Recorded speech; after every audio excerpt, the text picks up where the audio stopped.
Hello, आप सभी कैसे हैं। आप सभी का मेरे यूट्यूब चैनल जीके हाल्ट में स्वागत है। आज हम लोग आरआरबी एनटीपीसी के लिए जीके जीएस के महत्वपूर्ण प्रश्नों को देखेंगे। ये सभी प्रश्न होने वाले आगामी रेलवे एग्जाम आरआरबी एनटीपीसी के लिए बेहद ही महत्वपूर्ण होने वाले हैं। तो वीडियो आखिरी तक ज़रूर देखिएगा और सभी प्रश्नों को आप लोग अच्छे से याद कर लीजिएगा। तो चलिए आइए एक एक करके शुरू करते हैं। कुतुब मीनार का निर्माण किसके कार्यकाल में पूरा हुआ? सही जवाब क्या होगा?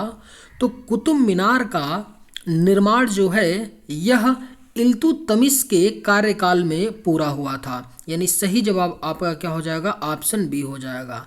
चूंकि कुतुब मीनार का जो निर्माण कार्य है उसको शुरू यानी बनवाने का काम शुरू किसने किया था? तो कुतुबुद्दीन ऐबक ने किया था। लेकिन दुर्भाग्यवश कुतुबुद्दीन ऐबक कुतुब मीनार के निर्माण कार्य को कंप्लीट नहीं करा पाता है।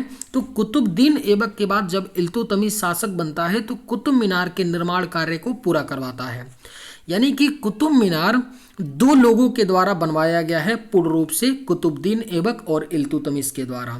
अगर कुतुब मीनार की ऊंचाई की बात करें, क्योंकि भारत की सबसे ऊंची मीनार है कुतुब मीनार, जिसकी ऊंचाई कितनी है? ऊंचाई पूछा जाता है 72.5 मीटर है कुतुब मीनार की ऊंचाई।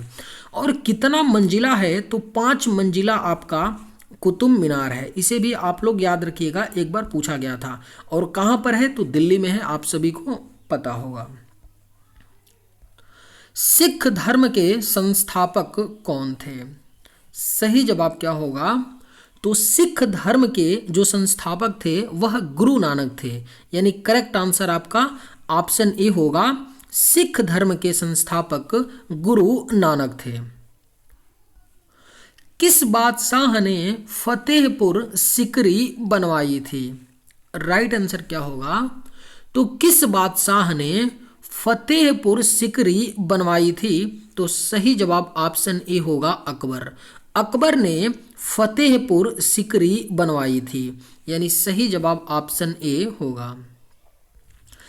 एक शक्ति के रूप में मराठों को किसने संगठित किया? आपके ऑप्शंस हैं शाहू, शिवाजी, बालाजी विश्वनाथ या बालाजी बाजीराव। सही जवाब क्या होगा? तो एक शक्ति के रूप में मराठों को किसने संगठित किया था? तो करेक्ट आंसर ऑप्शन बी होगा, शिवाजी ने। एक शक्ति के रूप में मराठों को संगठित शिवाजी के द्वारा किया गया था। भारत में अंग्रेजी साम्राज्य की नींव किस युद्ध से पड़ी? बेहद ही महत्वपूर्ण प्रश्न है, स्टार मार्क कर लीजिए, पूछा जा सकता है। भारत में अंग्रेजी साम्राज्य की जो नींव है वह किस युद्ध से पड़ी थी? तो करेक्ट आंसर ऑप्शन ए होगा, बक्सर का युद्ध।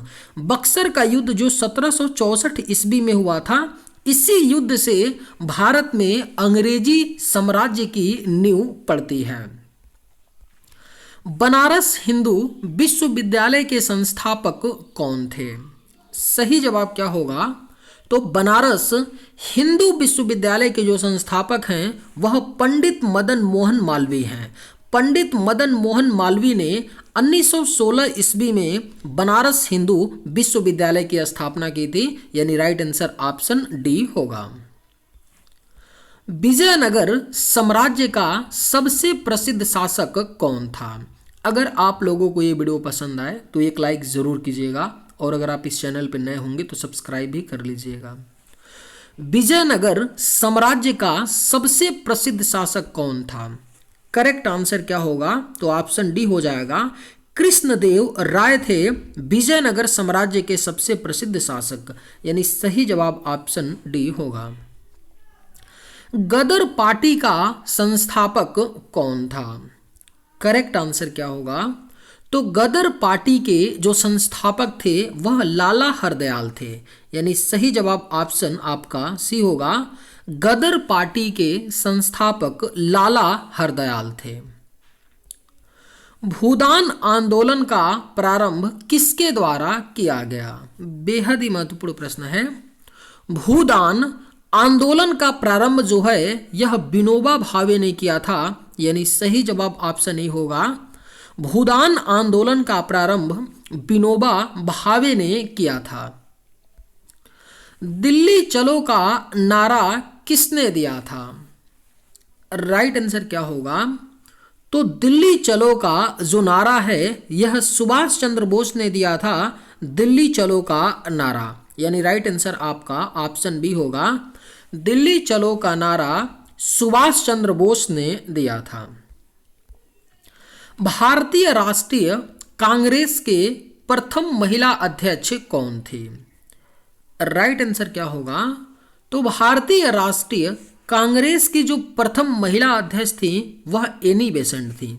यानी सही जवाब ऑप्शन बी होगा, एनी बेसेंट भारतीय राष्ट्रीय कांग्रेस की प्रथम महिला अध्यक्ष थी। और भारतीय राष्ट्रीय कांग्रेस की स्थापना कब हुई थी?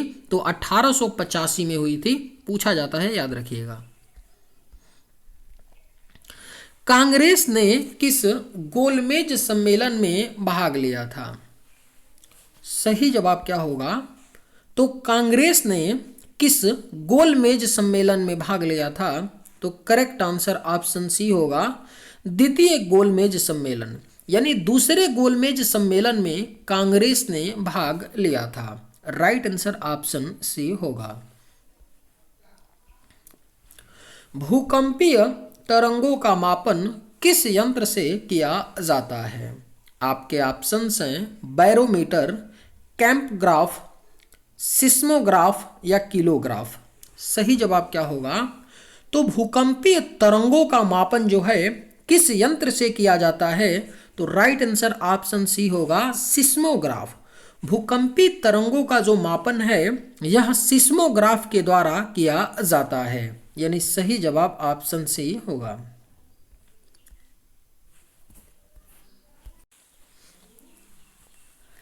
किसकी गणना नकदी फसल में नहीं की जाती है? राइट आंसर क्या होगा? तो किसकी गणना जो है नकदी फसल में नहीं की जाती है? तो करेक्ट आंसर ऑप्शन सी होगा, गेहूं।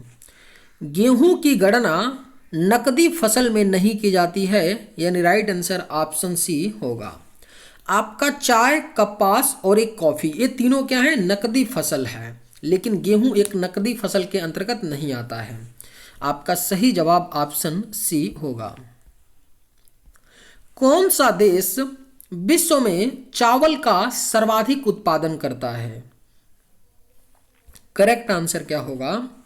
तो कौन सा देश है जो विश्व में चावल का सर्वाधिक उत्पादन करता है?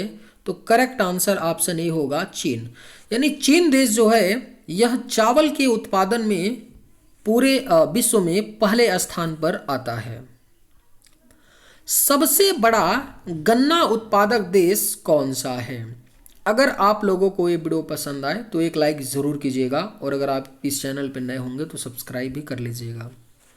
सबसे बड़ा गन्ना उत्पादक देश कौन सा है? सही जवाब क्या होगा? तो ऑप्शन ए हो जाएगा, भारत है सबसे बड़ा गन्ना उत्पादक देश। यानी करेक्ट आंसर ऑप्शन ए होगा। हमारे सौरमंडल का सबसे गर्म ग्रह कौन सा है? सही जवाब क्या होगा? तो हमारे सौरमंडल का जो सबसे गर्म ग्रह है वह शुक्र ग्रह है। यानी करेक्ट आंसर ऑप्शन ए होगा, हमारे सौरमंडल का सबसे गर्म ग्रह शुक्र ग्रह है। किस देश में सबसे अधिक चाय का उत्पादन होता है? राइट आंसर क्या होगा? तो किस देश में सबसे अधिक चाय का उत्पादन होता है?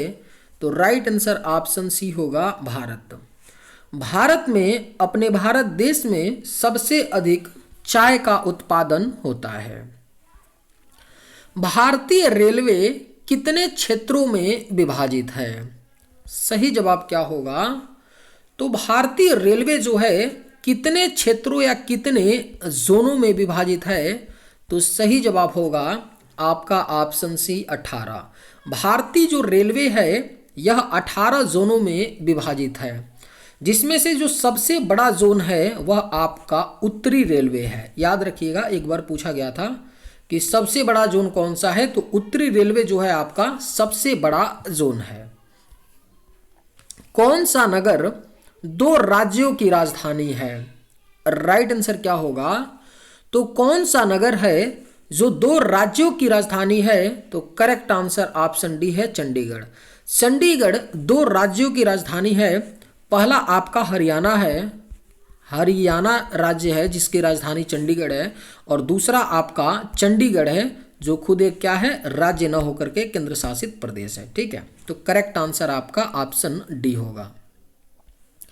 नागा अर्जुन सागर बांध किस नदी पर बनाया गया है? करेक्ट आंसर क्या होगा? तो नागा अर्जुन सागर बांध जो है यह आपका कृष्णा नदी पर बनाया गया है।